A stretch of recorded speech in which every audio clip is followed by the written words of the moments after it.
Hi there, everyone. My name is Katie. I'm the maid of honor this evening, and I was asked to give a few words about the happy couple, but then also about Paige. So I'd like to start off with my favorite memory of Paige.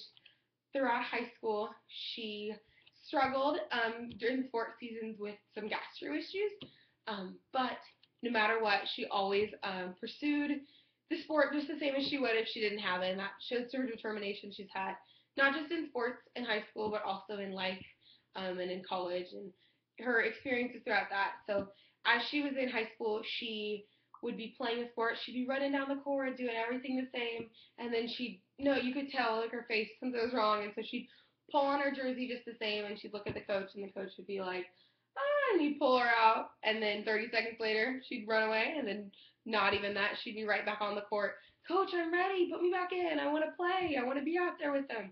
She wanted to go through everything just the same as she would if she wouldn't have the issue. But so as this wedding comes up, and then also how life continues to go, I'd like to hope that her determination stays the same as her has for her goals and everything with that. So that's my favorite memory.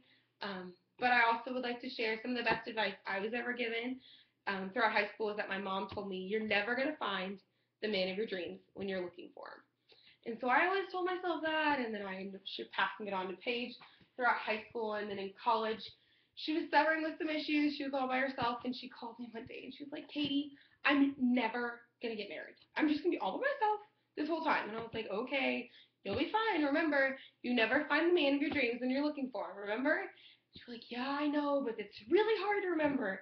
And then I ended up getting a phone call the very next day, and she was like, Katie, I ran into this guy. Well, first of all, I literally ran into this guy. I was like, are you okay? And she's like, yeah, I was fine, but he asked for my number, and he sounds really cool.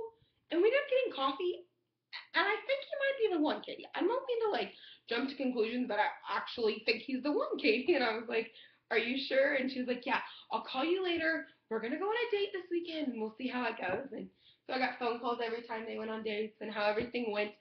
And I was very pleased to know that I think this was the one, and I could tell that she just had that feeling she had never had before. So as they go into this marriage, I just like to raise a toast for the happy couple that their life and everything with it, the family and the happiness that goes with it can be filled with love and prosperity and compassion. So cheers to the happy couple.